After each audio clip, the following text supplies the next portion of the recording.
Alright guys, what's up? Welcome back to Punter's Paintball. I am Meaty Guy Doug, this is Daddy Joel. My voice is half shot, so sorry, my bad. I'm getting kind of sick. He's probably going to get it too because he was kissing me earlier. But cool. We wanted to give you a little update on the world of pro paintball today. So if you are into that scene, this is definitely the video for you. Make sure you stick around after the intro. Leave a comment if we missed anything or if anything comes out after this video. We want this to be a real current source of information. Or if there's any rumors that you might have heard. Dude, the rumor mill, please put that down below. I would love to hear it. Anyway, as always, subscribe, like the video, make sure you find us on socials. Catch us after the intro.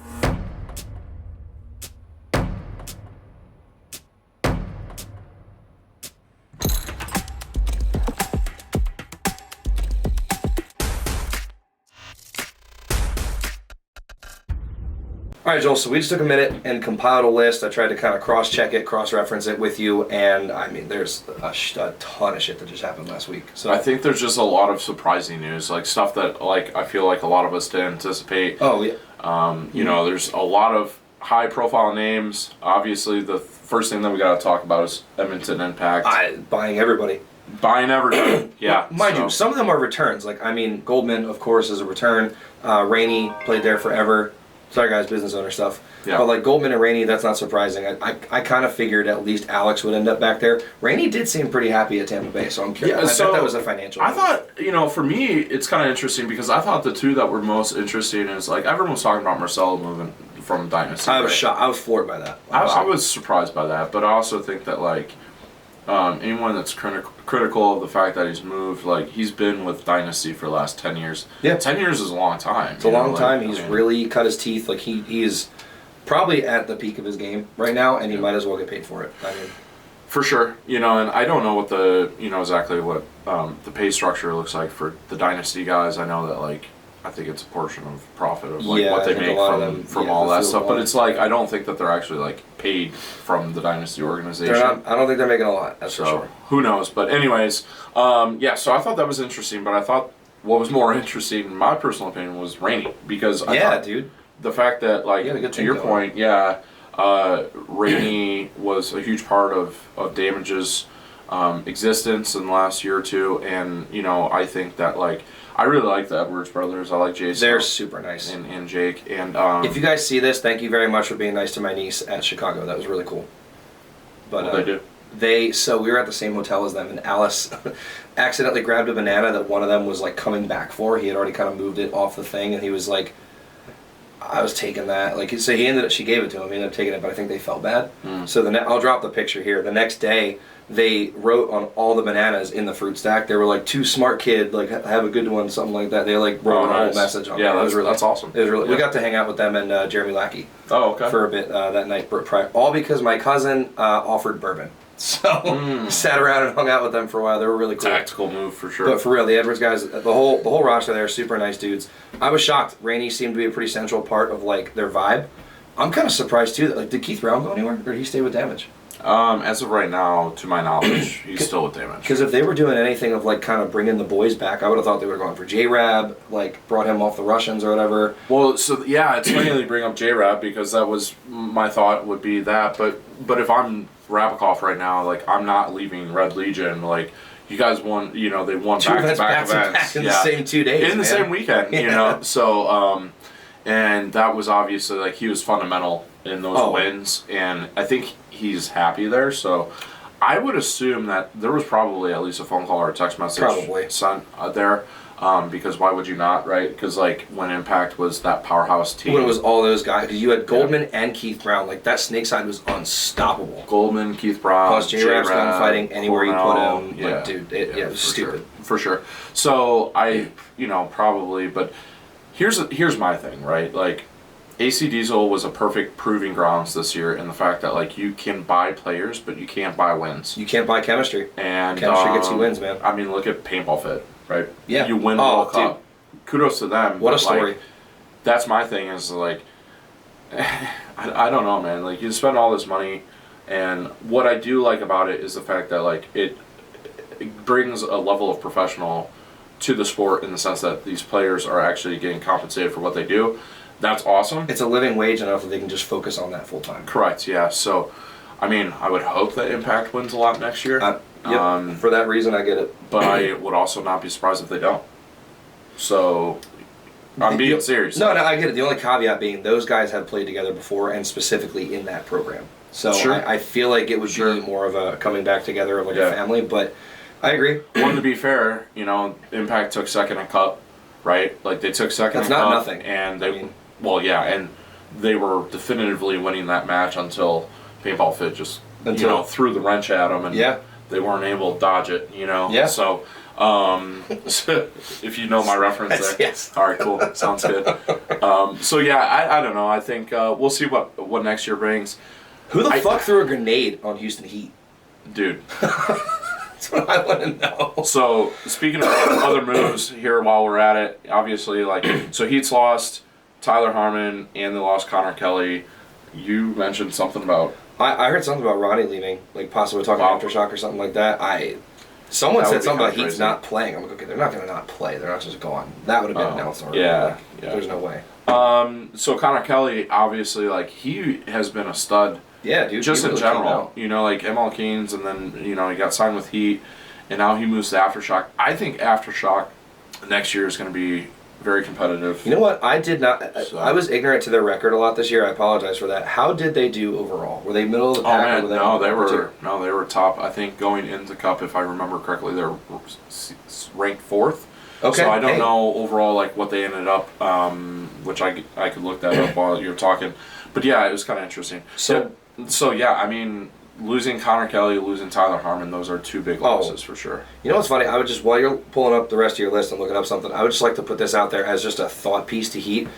I never understood why they had Tyler playing really more of a 2 role for a lot of the events that I watched. He's such an attacker. And I get that he's tall, he's long, but he's demonstrated previously that does not matter. So Aftershock ended up 8th overall. 8th overall. Okay, so hey. World Cup shook things up. AC Diesel, because they took a 3rd place at Cup, ended up taking 9th, even though they were on the board of being relegated, which is wild. That doesn't make any sense. Speaking of relegations, poor NYX, man. I actually liked watching NYX. That sucks, but here's God, I'm gonna get flamed if I say this, but Harris Hussein right now. He was the central piece. Harris Hussein right now is probably laughing all the way. Oh my God, yeah, Harris, I'm on your side. I like Harris. Listen, I like Harris, and I have no clue. I don't even know any of the NYX guys. Yeah, but I just love Harris's personality. I always have, yeah, dude. And I could just see Harris just grinning and laughing and talking shit right now. Well, that's the thing. He normally does talk shit. This would be the moment where strategically, comedically, it would make the most sense to say, "I have no opinion." That would be probably the funniest thing he could do, if you're asking me. Yeah, I don't know. But yeah, so... NYX, I've seen a lot of people rambling on Facebook about the concept of 2 years and making it 2 years instead of 1 year. I think, for me personally, I still think 1 year is plenty enough time to prove yourself. If you have 1 or 2 decent events, chances are you're not going to be relegated. Mm-hmm. And point in case is AC Diesel. They took 2 20ths. A 19th, a 13th, and a 3rd. Oh, is it that you have to ended up 9th? Do you have to be bottom 1 year in a row or 2 years? One year straight? Okay. There's people saying that 2 should be a consideration. Nah. It should be the average 2. I'm of the opinion that 1's enough. Keep it fresh. Give somebody They took a 17th, a an 18th, a 19th, and a 17th. Get them out. That's. Yeah, I agree. I say give a semi-pro program a chance, which brings me to something else that we saw, Leverage. Ooh, Jersey Leverage. Yep, Leverage will be joining the pro swaggy program. dudes over at Leverage. So I haven't spoken to them too much. Have you interacted with them before? No, not really.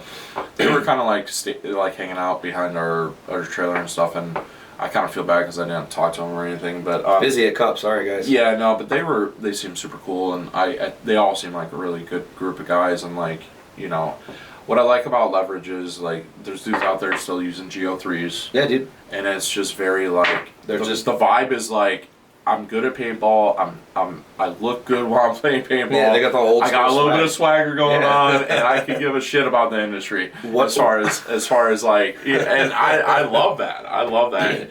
They've got that old school punk vibe to them. What's their average age?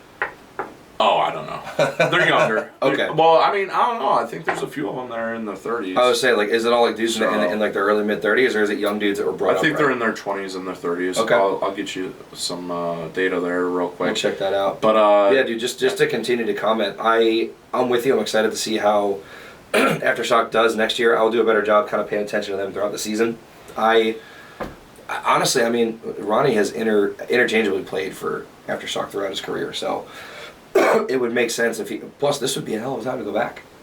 They'd be very much on the upswing. So it looks like most of the guys are in their 20s, like mid 20s to mid 30s. Okay.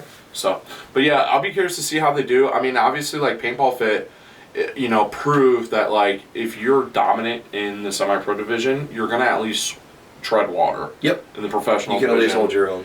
And, you know, I think that's point in case. I mean, even if you look at, like, our Columbus level guys, like, they were, I think, 4th or 5th overall when they went into the pro division. Mm-hmm. And, you know, they had, like, 1 or 2 podiums in the semi-pro division. And then they went and did well in the pro division. They did. Until teams started to dissect our core players. Yep. So, you know, I don't know. We'll see. I think Leverage will do decent. I don't know if Leverage will win an event next year like Paintball Fit did, but like, because Paintball Fit was like dominant last year. Oh, in 23, it wasn't even dominant. It wasn't even. I remember filming them versus Blast Camp, and it just wasn't even close. Every freaking event, bro. Yeah, every event. Always down to the two of them. Yeah. So. What other moves? Let's so yeah, other event. Man, you got me rambling now. I know. So O'Mara is back to Revo, and then Chris Jansen, who I guess is part of the staff for Tampa Bay Damage, is now the head coach for Revo. Josh Taylor, who's a core part of NYX, goes over to ML Keynes. Shout out to Josh, man. It's fun watching him play. And Trevor Sar to Infamous. Trevor Resar, whatever. So yeah, I mean, nothing too crazy there. I think obviously everyone's talking about Marcelo and Tyler. Well, because it's Marcelo and Mantis playing together again. Yeah. That's the duo that people want to see. Yeah, we'll see. We'll see. I mean, I definitely think that like the potential's there for them to win events, but I mean, I think everyone thought that AC Diesel was going to have a much better year than they did. Mm-hmm. You know, so we'll see. Here's my thought that I'll put out there. While Impact is known for having a lot of just big personalities in general, mm-hmm. I wonder how it's going to go having two guys like Mouse and Marcelo back on the same team. Because didn't they used to play for Aftermath together? Way back. Like, I think in their divisional days they played for Aftermath. I don't know. Just from listening to the podcast, but like, they are two gigantic personalities, and I don't know how well they'll play together in the sandbox, especially now being adults, being established in their own way. Like, I'll be curious to see how that chemistry goes within their camp, but I'm curious to see how next year goes. I think they'll be fine. I mean, like, I don't think that. Here's the thing: Bart runs that program, like a professional program. Dave Baines ain't gonna take no shit. No, he's not. So at the end of the day, like they're gonna, I think they're gonna. The professionals, the professional athletes, like they'll be fine. Fair. I think that's really what it boils down to. Sure. I think when you see these lower tier teams get into it with each other, it's because they don't have that structure. They don't have, you know, that like extra level of organization and kudos to like Impact and these top level teams that have that. Yep. You know, the coach and the owner and all that stuff to kind of keep things together. That is something that I think is most teams are probably striving for. I would hope. Maybe in 5-10 years we'll see it. That can be a whole other video discussing that. But as far as roster moves and stuff like that, guys, it's been wild, guys. Is crazy. It has been interesting. I remember I was sitting with people that are not paintball people, and I'm just scrolling my phone, and I see all this, and I was like, what? Them having no idea why I'm like having a mini stroke. But yeah, dude, I'm curious to see how it'll go. Looking forward to the next season. Doug, what was your biggest one though? Like, what was the one that surprised you the most? Was it Marcelo? Yeah. Marcel. Honestly, you know what's funny? I wasn't surprised that Tyler left because he's so competitive. He's such a winner. Yeah. He wouldn't want, and he's my team. They've been my team for years, but they're just not producing right now. I agree. So for me, it's Rainy. I get it. For me, it's Rainy, and I guess I'm gonna be the black sheep on that one, just because like. No, that's a pretty big one too. Just because Marcelo's been with that, you know, I think he's still boys with all those guys. He was so bought into the dynasty thing. He was, but I think that like Rainy only playing a year or two, that surprises me. But he ever since he left Impact though, he's done that. plays a couple of years with a team, bounces, a couple of years, bounces. But if you also notice something, and I'm not the first to say this has been said before. If you notice, though, programs that Rainey goes to, they do well when he's there. Like, they hit an upward streak while he's there. There's something about him integral, like, from a team aspect, though. Because, like, yeah, he'll save games and he'll do this and that, but I really think he's much more of a, like, let's bring the team together and make the communication and the bond better. And that, I mean, you see how that performs throughout the season. For sure. So, and Marcelo's that way too, and now they're both on the same paintball team, Doug. So yeah, this is going to be crazy. So, hey, shout out to 2025. If you guys have any other updates or things that you would like to add or that you've heard through the rumor mill, please go ahead and put them down in the comment section below. If you are not subscribed, now is the perfect time. Thanks for watching, guys. We'll see you on the next one.